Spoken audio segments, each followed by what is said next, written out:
meminta kepada selain Allah dengan 3 syarat. Syarat yang pertama, orang yang dia minta masih hidup. Syarat yang kedua, antara dia dan orang itu berhadap-hadapan atau terhubung dengan alat komunikasi. Syarat yang ketiga, yang dia mintakan ke orang itu sesuatu yang bisa dikerjakan seorang makhluk bernama manusia. Itu syaratnya, untuk jangan sampai permintaan kita kepada selain Allah berstatus syirik. Caranya adalah 3 syarat. Pertama, orang yang kita minta sesuatu darinya masih apa? Masih hidup. Berarti minta kepada selain Allah, minta kepada selain Allah yang sudah meninggal dunia, syirik. 2, orang yang kita mintakan sesuatu dari dirinya hadir di depan kita, atau antara kita dengan dia ada alat komunikasi terhubung. Maka kalau dia ucapkan permintaannya kepada gurunya, sementara tidak ada alat komunikasi penghubung antara dia dan gurunya jaraknya 2000 km, ini perbuatan syirik. Ini perbuatan apa? Syirik. Syarat yang ketiga, yang dia mintakan kepada seseorang itu sesuatu yang bisa dia kerjakan. Sesuatu yang manusia tahu, manusia bisa mengerjakan. Misalnya dia mintakan kepada orang tua, tolong panjatkan pohon pinang, saya nggak sanggup manjatnya. Boleh enggak? Boleh dengan 3 syarat tadi. Orang itu hidup, orang itu ada di hadapan kita, atau kalau dia sedang di rumah, kita sedang di pasar, kita telepon dia, dan dia orang yang pandai manjat pinang.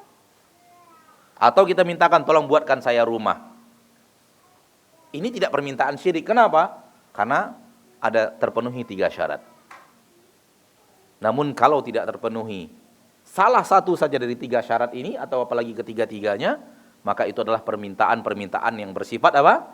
Syirik. Dia hidup, ada masalah, oke, berarti selamat. Kemudian dia ada di hadapan kita, oke, selamat. Namun yang kita minta kepadanya adalah hujan yang ada di awan sekarang, tolong ditahan dulu. Anak saya lagi baralek nih, lagi pesta nih. Tolong yang ini kan awan itu hitam tuh di atas tuh. Kita minta kepada dia, tahan dulu, jangan sampai turun. Apakah itu perbuatan manusia? Tidak. Itu perbuatan siapa? Enggak. Yang bisa menahan hujan itu, yang bisa berbuat siapa? Allah. Lalu kita mintakan kepada manusia. Ini permintaan syirik. Atau sebaliknya, minta turunkan hujan. Namun yang lebih masyhur adalah yang pertama. Tolong ditahan dulu.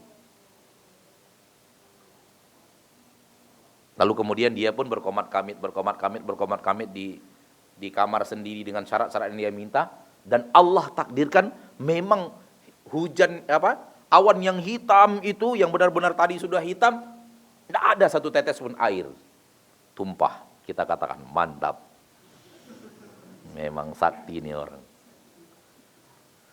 Tahu apa arti kalimat tadi? Allah mau turunkan hujan, si pawang menahannya, sakti si pawang, yang kalah siapa? Subhanallah. Lihat bahayanya kalimat ini. Oleh karena itu wajar kalau Allah mengatakan, Allah haramkan untuk kamu surga.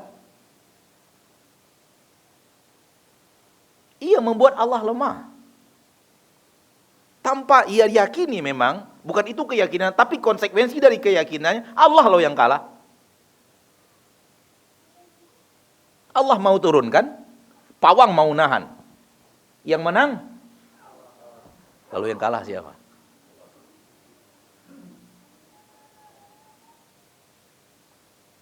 Dan fenomena syirik ini, seperti yang saya katakan tadi, tidak hanya menyentuh kehidupan orang kafir yang minta hujan kepada dewanya. Umat Islam juga minta hujan kepada para orang-orang yang mereka anggap sakti.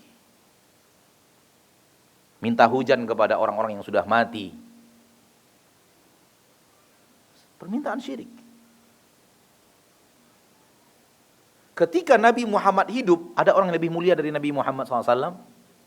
Tak ada orang yang lebih mulia. Ada orang yang doanya lebih diijabah oleh Allah lebih daripada Nabi Muhammad? Ada orang yang lebih soleh daripada Nabi Muhammad? Enggak ada. Pasti kita sepakat. Ketika Nabi Muhammad hidup, hujan sudah lama tidak turun. Sahabat datang kepada Nabi bukan minta turunkan hujan, karena mereka mengerti tauhid. Mereka tidak minta kepada Nabi, wahai Nabi tolong turunkan hujan. Bukan. Mereka minta kepada Nabi, wahai Nabi berdoalah kepada Allah agar Allah turunkan kepada kami. Ini amalan ahli tauhid. Karena para sahabat orang-orang yang benar-benar dididik oleh Nabi untuk mengamalkan tauhid. Ketika hujan sudah lama tidak turun, sahabat minta kepada Nabi bukan minta turunkan hujan. Karena mereka tahu bahwa itu bukan kemampuan Nabi Muhammad sallallahu alaihi wasallam. Enggak boleh meminta kepada Nabi Muhammad apa yang itu adalah kuasa Allah. Namun kalau berdoa kepada Allah, Nabi Muhammad bisa sallallahu alaihi wasallam. Sebagaimana semua kita bisa. Tapi doa Nabi Muhammad pasti diijabah. Doa kita malah belum pasti. Bisa diijabah, bisa tidak. Ini orang yang bertauhid para sahabat. Tahu akan bahwa Nabi Muhammad tidak bisa menurunkan hujan. Itu hanya kuasa Allah. Maka Nabi Muhammad SAW, mereka datang kepada Nabi Muhammad dan minta Nabi Muhammad SAW, tolong doakan kepada Allah agar Allah turunkan untuk kita hujan. Ini sudah lama, air sudah habis. Hewan-hewan sudah, sebahagian sudah pada mati, tanaman-tanaman sudah pada kering kerontang. Nabi mengangkat tangannya, berdoa kepada Robnya. Rob Nabi dan Rob kita sama. Belum lagi Nabi menurunkan hujan, menurunkan tangannya, itu awan beriring datang dari arah Jabal Salah, dari Bukit Salah di kota Madinah, di arah barat Masjid Nabawi. Datang awan dari sana beriring. Kemudian awal itu berada di atas Masjid Nabawi, lalu kemudian membesar, menghitam, dan kemudian turunlah hujan. Dikabulkan langsung sebelum Nabi Muhammad menurunkan tangannya, meminta kepada Allah Tabaraka wa Ta'ala. Dan subhanallah, awan yang menurunkan hujan dengan izin Allah tersebut mengabulkan doa Nabi Muhammad SAW, tak berhenti menurunkan hujan selama seminggu.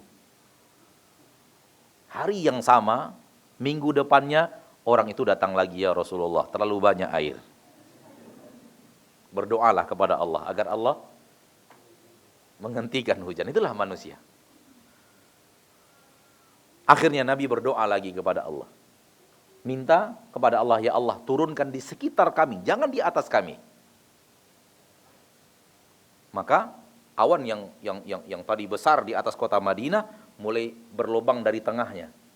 Kemudian lubangnya di tengah itu makin lama makin besar. Berarti awan itu bergerak ke sekeliling, membentuk sebuah seolah-olah ada tameng yang tiba-tiba Allah takdirkan hilang di tengah-tengah, sehingga akhirnya hari hujan turun di sekitar kota dan bukan di atas penduduk. Yang bisa menurunkan dan bisa menahan hanya Allah Subhanahu wa Ta'ala.